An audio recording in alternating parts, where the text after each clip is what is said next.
Go inside the Crimson Tide. Tider Insider TV with Rodney Orr and Gary Harris.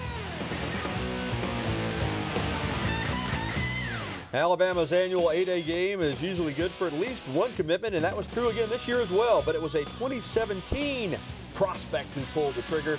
Najee Harris, one of the top junior running backs in the country, pledged to Alabama on Saturday. He's from Antioch, California. He's already considered one of the top recruits in the country for 2017, a 5-star on everybody's list.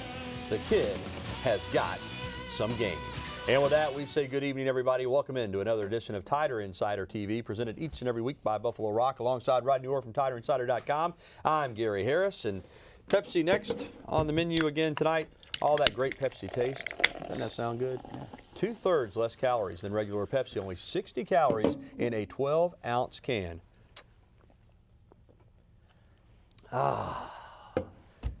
Now I'm ready. Well, when you said the kid has game, I thought you were talking about yourself there for well, a second. I do when I'm drinking Pepsi next, and so does he. And, Roddy, that is a big commitment there from Harris, and I'm sure plenty of recruits got an impressive trip to 8A. Let's talk about what we saw on Saturday in the game. The white team wins at 27-14, but as we said after the game on our wrap-up for Saturday night on Sports Saturday and for TiderInsider.com, score is secondary to what actually happens from a evaluation standpoint, and of course the quarterback's the hot topic in the game. Yeah.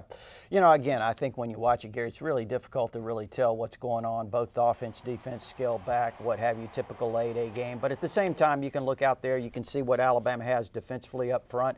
You know, and a lot of those guys didn't even play. Jonathan Allen didn't play. A'Shawn Robinson didn't play. Denzel Duvall didn't play. Ryan Anderson didn't play. So some really good players didn't play, but the guys who did really looked good. And I think, you know, few things that stand out obviously would be the defensive line. I thought Reuben Foster really showed some nice things too. I really liked some of the things he did in coverage. Some of the open field tackles he made looked really good to me. I thought some of the younger DBs looked good. I thought Bradley Sylvie made a great play on one deep ball, and I thought that Marlon Humphrey played the ball really well in the air, and Ronnie Harrison, the young freshman from Tallahassee, had an interception, so that side of the ball looked good. Maury Smith, there you see him returning that pick six off Jacob Coker, who had a pretty good day himself in some ways. Ronnie, it's sort of the glass half empty or half full. Obviously, the secondary needs to play better, needs to force more turnovers. 6 interceptions. That's good. The bad news is it was Alabama quarterbacks throwing those 6 picks. Yeah, and you know, you're playing a lot of quarterbacks. So obviously this spring Alabama's played 5 quarterbacks. They've rotated a lot of those guys, and you know, sometimes you're not really in sync. You've got a new wide receiver core, so a lot of those guys still trying to get on the same page, and again, playing a lot of different guys. So, you know, obviously they have to clean a lot of that up. But I thought one positive thing was the co-MVPs of the game, Robert Foster, Ardarius Stewart. I thought both those guys really looked good, because we know it's very important, you know, for some guys to step up for the receivers that Alabama lost last year. You know, the quarterbacks, as we were talking about, were led by Coker. He had the best numbers, but he and Alec Morris had the benefit of playing with a first-team offense, the white team, while Cornwell, Bateman, and Barnett competed with the second-team offense. And Nick Saban postgame made it clear that's a big advantage for Coker and Morris. I thought the 2 quarterbacks that played with that team had a much better opportunity. All right, so you're going to ask me about all this stuff, and you're going to look at this and say, well, these 2 guys played better. Well, if I had to play on those 2 teams, I would have played better on the white team. That's me playing quarterback. And I can still play quarterback. Okay, I can sling it a little bit. I can, you know, I can't see very well. All right, and I might not be able to avoid the rush like I used to. But I'm just saying that they had a much better opportunity. We don't have a lot. We lost a lot of players on offense, so we don't have a lot of depth on offense right now. So it really affects the second unit a lot more than it does the first, especially when you add a few guys that are injured. So those guys had a better opportunity to have success. And I thought that was great analysis by Coach to point that out. It does make a difference. Here are the numbers for the quarterbacks, as we mentioned. 6 interceptions. Nick Saban did not like that, but he did like the fact that the secondary made a lot of plays. He said they have been emphasizing taking better care of the ball on the offensive side, but at the same time, forcing turnovers on the defensive side. So, Rodney, let's continue our breakdown of 8A. You've already talked about it, but, you know, some of the younger guys. But this was an opportunity, those young DBs, those young receivers, to really step up and make plays, and they did. Yeah, I thought, again, our Darius Stewart had a big day, had a couple of touchdown receptions. Robert Foster had a really big day, had several receptions, over 100 yards receiving. And I think when you look at it, you know, from a long-range perspective, Gary, it certainly gives you a little bit of comfort with the way the wide receiver corps has kind of developed and progressed this spring. All right, you can see some video here of the game as we continue to break it down. And we didn't talk about the defensive line too much. Allen sitting it out, A'Shawn Robinson sitting it out. But that is an area of immense talent, even with those guys not playing. There's a lot of big, strong, fast guys on those defensive lines for both teams on and Saturday. I thought some guys that we haven't mentioned on the defensive line that maybe don't get as much mention as some of the other guys. I thought Dalvin Tomlinson really had showed some things, Gary. I think that, Josh Frazier, the young sophomore out of Arkansas, I thought he really, had a nice game, so to speak. Again, I realized he was going up against the second unit some, but at the same time, I thought he showed a lot of promise. He got some pressure on the passer. I think Christian Miller is another guy that really, showed some things off the edge. Rashawn Evans, Tim Williams. That's the thing about this defense. I think they're going to have some speed off the edge as well as obviously that power inside. All right, Rodney, let's move on. Every year, a tradition at the capstone during A-Day, before the game actually, is the outgoing permanent captains from the previous year literally leave their mark in Tuscaloosa. 4 players, Amari Cooper, Landon Collins, Blake Sims, and Jalston Fowler were this year's group. All 4 guys were significant contributors for the Tide the past several seasons. For them, it's even more special that being a permanent captain is voted on by the players. So it was the other players that put them in the concrete. It's great. I think it's something that I'll, down the road, I'll come back and bring my kids here and show them. It's an even greater feeling to have it chosen by my peers, my teammates, because they believe that I was a captain. I mean, it's a great feeling to be voted on by your peers as the team captain. I mean, it's a big honor for me because your teammates just think of you as a guy who leads the team. So that's really big for me. All 4 of those guys are hoping to hear their names called at the draft in a couple of weeks. Pretty sure that most of them will. Well, we mentioned one commitment for the 2017 class, but even before A-Day, players were pulling the trigger for Alabama. The big tight end, Brendan Scales, did a day before A-Day making a commitment. Let's talk about Scales. Now, this is a guy out of Missouri, Rodney, that is not going to win any 40-yard dash contest, as you see his Twitter picture there with Coach Saban, but he is a strong, physical kid. This is video when he was 13 years old. Wow. That's him with the dumbbell flies right there. Pretty good. Well, he's also an outstanding shot putter, Gary. I think this year he has the #1 toss in the state of Missouri, and only a junior. And not only that, he has one of the top 20 throws in the entire country. He's an outstanding track and athlete guy. He runs a 50 flat 400 meters. So, he's a guy at 6'4", 230 pounds, is a really good athlete. And I think when you watch his tape, he shows some good hands. And I know he's really excited about his commitment to Alabama. Here are the numbers. He's going to get even bigger. And as we said, already very, very strong. And Alabama going to Missouri for the 2nd straight year to sign a tight end. If indeed he does sign with the Crimson Tide, he has made a verbal commitment for next February. Well, the football field isn't the only place Alabama is landing commitments. We have more good news when TITV returns. The state's top high school men's basketball player made his decision, and we have Dazon Ingram's reaction to picking the Crimson Tide. Stay with us for that. And coming up, we'll be welcoming your phone calls, emails, and tweets. The information on the screen right there is how you can get in touch with us, 205-348-WVUA. That's 348-9882. You can email us, or you can reach out to us on Twitter using the hashtag TiderInsiderTV. We'll be right back right after this.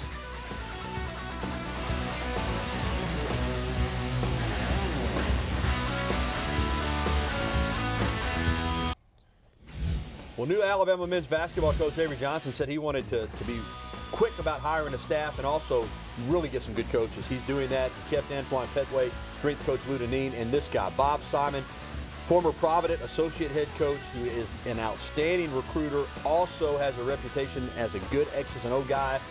They know each other from Avery's time as the head coach at the New Jersey Nets. Alabama confirming Simon's hiring. Good pickup for Alabama. Well, of course, recruiting is the name of the game in college athletics these days, and Avery Johnson is 1 for 1 so far, Rodney. He convinced Dazon Ingram, a guard from Theodore, the state's Mr. basketball to stick with his original commitment to Alabama. That coming at a ceremony at his high school on Friday. Let's talk about Dazon Ingram. This is a guy that is the state's Mr. Basketball, 6'4" point guard who has outstanding vision. Not only can he distribute the basketball, get his own shot, he can also rebound. And Kentucky came in late because they lost those 7 players. But this is, I know you could say, well, he was previously committed to Alabama, but he was also previously decommitted from Alabama. Nice pickup for Avery Johnson and Antoine Petway. Yeah, not only that, Gary, he said after he decommitted that he really thought that he'd probably end up somewhere else. I think you had to keep this guy. You had to get him. He had to be your primary target because you once had him, and he's certainly the 7A, player of the year in basketball, an outstanding prospect, and I know they rate him a 3-star, but he's considered better than that by a lot of people in terms of his potential. And I think, again, at 6'5", he's a guy, Gary, that a lot of people think could come in and really make a significant contribution next year. A lot of people came in on him late, including Kentucky. He talked about why he's stuck with the Tide. It was a tough decision because you have one of the prestigious colleges in basketball, and then you have a football school. But I just chose Alabama because I wanted to be different and just set my own path. So Ingram, a big pickup for Avery Johnson, as Rodney mentioned, 6'4", 6'5", in that range as a point guard. His other offers included Wichita State, so Greg Marshall turns down the Tide, but Alabama gets one over on Greg Marshall and the Shockers. Well, the Alabama gymnastics team had a battle on their hands Friday and Saturday night at the NCAA Championships in Fort Worth, Texas. Dana Duckworth and company were going for a 7th national championship. They advanced to the Super 6 for the 21st time, but in the end, they couldn't quite get over the hump, didn't have their best night. Alabama finished 4th, but it is the 7th year in a row they've been in the top 4. The Florida Gators are on fire. They win their 3rd consecutive NCAA championship. Here are the final results. Florida, Utah, Oklahoma, the top 3, but then Alabama, Stanford, and Auburn, if you're keeping count. That's another victory for Alabama over Auburn. Tigers did make it to the Super 6, but they still finished behind the Crimson Tide, and they are certainly used to doing that. More to come on Tider Insider TV, including a check-in on the Crimson Tide softball team over the weekend. And next, we'll be welcoming your phone calls, emails, and tweets. The information, again, is on your screen. Go ahead and give us a call now so you can get through, or email us, or even better yet, reach out to us on Twitter using the hashtag Tider Insider TV. We'll be right back with the only show that takes you inside the Crimson Tide, the one, the only, Tider Insider Television. Will return after this.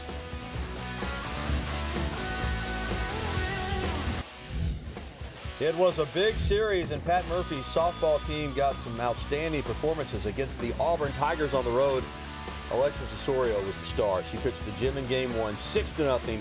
Couldn't be touched in Game 2 either, 13-3. How is she not the SEC Pitcher of the Week? Somebody riddle me that. But she wasn't, believe it or not. Osias from Ole Miss got the honor. Alabama did lose a heartbreaker in Game 3, 13-12 in 8 innings, but the Tide still takes the series and went 4-1 last week overall. They're hosting Troy tonight. That game's underway at Rose Stadium. And then a huge SEC series Thursday through Saturday at home against the Tennessee Lady Vols. All right, it's now time to head to the phone lines. Rodney and our buddy Harold over at Anniston is waiting and ready. Hey, Harold, take it away. Hey, what's going on, guys? How you doing, man?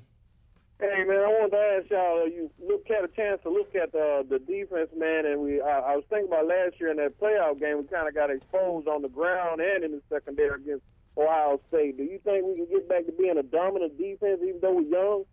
Harold, I think this defense has got a chance to be really, really good. It all starts up front for me. I don't care what schemes are, on offense now. If you're not good up front on defense, I think you're going to struggle. This team's got a chance to be great up front. Now, I will say this. When you say dominate, or be a dominant defense, I know you're talking statistically, the 92, 2005, a couple of the defenses that Saban had. I don't know that we're going to see that anymore. The offenses play too fast. There's too many plays running the game. So I think you have to look at it a little bit differently. But you're right. They got gashed against Ohio State, although let's be honest, that turned out to be the best football team in the country. But I think this defense has got a chance to be better than the one last year. And by today's standards, yeah, I think they got a chance to be really, really good. Yeah, I think so. When you look at it up front, as Gary talked about, Harold, I think, again, they've got the big, strong guys inside with Ashawn Robinson and certainly Jaron Reed, and they've got, speed on the outside. So up front, I think they're really good. I think when you look at it, too, inside at linebacker, you've got Reggie Ragland. Hopefully Reuben Foster continues to progress, so I think they're going to be pretty good at linebacker. The question is, again, I think the secondary, you still have to look at it and say, will they be what we think they can be? And what we really believe is that they've got a lot of young athletes back there who've got the ability. It's just a matter of them kind of getting acclimated to everything and getting on the same page. They've had to move Eddie Jackson to safety. I think he's did an outstanding job there. And I think that could probably, Gary, possibly be the biggest move of the spring in terms of, success, because, really safety was probably the biggest question mark on the defensive side of the ball, coming into spring practice. All right, we're going to go to Brent. This next guy, Rodney. Rick, if you ever need a video of any Alabama game that was ever on television, he's your guy. He's got them all, I think. Hey, Rick, what's up? How are y'all today? Very well. But I was wondering, has Coach Saban ever been on the rules committee? Because he's always got great ideas, and sometimes it seems to be that he gets ignored. Rick, I don't know. I mean, I would guess somewhere along the line he probably has been. I do know that he has input, and anybody that's on that rules committee, if Nick Saban calls them, they're going to listen. But as far as whether or not he's actually served, I don't know for sure. No, I don't either. But you're right, he has a lot of good ideas on rules and other things. Let's go to Talladega and talk to Tommy. Hey, Tommy, what's up, man? Not much. Last week it was addressed to Rodney Orr about the baseball team, and he said that we have to kind of give a little, that they're traveling back and forth. But this coach wasn't good the year before. I mean, and they got a beautiful stadium from what I've seen. Is there any concern of that? Tommy, let me clarify what I did say. I said it's not an excuse that Alabama's playing at Hoover. I said, yes, it does take away from the atmosphere, and I think it really does. Now, to say that it plays a big role in the outcome of the games, no, I was not saying that, just to clarify. Okay, and the fact is, though, they do travel back and forth. They have to stay over there on the weekends. You mentioned the stadium. That is a great facility. Attendance has not been good, just to be honest with you, Tommy. The attendance in Hoover has not been what they had hoped for. Maybe that's because they're not winning a lot of games in the SEC. Maybe it's because people just aren't used to them playing there. But next year they'll be back on campus. Sewell Thomas Stadium will be totally renovated.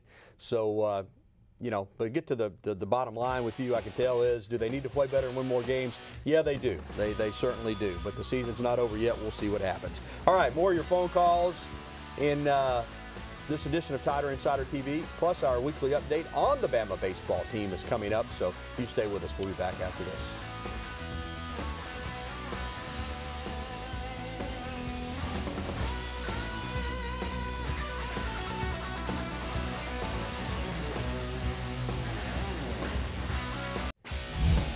We talked about Alabama baseball earlier. They lost another series this past weekend at Missouri. They did manage to win one game on Saturday, 6-0, got a shutout, but they dropped game 2 of the doubleheader, and they also lost the Friday night game, so they lose the series to 14th-ranked Missouri 2-1. Here's what's coming up for the Tide. They're in the middle of a doubleheader against Mississippi Valley State today in Hoover. They won the first game 3-1. They're blowing out the Delta Devils in the second game. Highlights tonight at 10.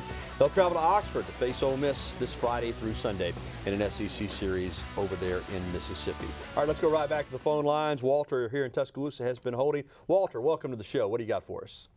I was just wondering if either of y'all know anything about the Braxton Miller at Ohio State's a rumor that he was going to transfer here. All right, Walter, if you watched us in the past, actually we've given out some hints. I said one time that who knows, maybe the quarterback for Alabama is not even in Tuscaloosa yet. Rodney actually has had wind of that for quite some time. Now, of course, it's made the national media news. We'll have to wait and see, but there is a good possibility that Braxton Miller is going to play somewhere else other than Ohio State this coming season. And is Alabama in the mix? Certainly they could be. Yeah. I think really the only thing to say right now is those things have been out there for a while, Walter, and again, there's really not much more to say about that. I would say this. I would agree with Gary that obviously, he's a guy that with Ohio State's quarterback situation may be looking to go somewhere else. If you're in need of a quarterback, if Nick Saban felt like he needed a quarterback and felt like Braxton Miller was available, I certainly wouldn't blame him for taking him, Gary, because you're talking about a guy that is a difference maker.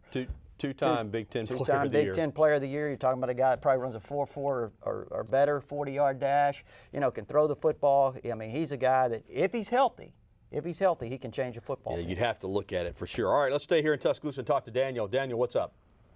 I'm calling to see, do you think Bo Scarborough will return in the fall?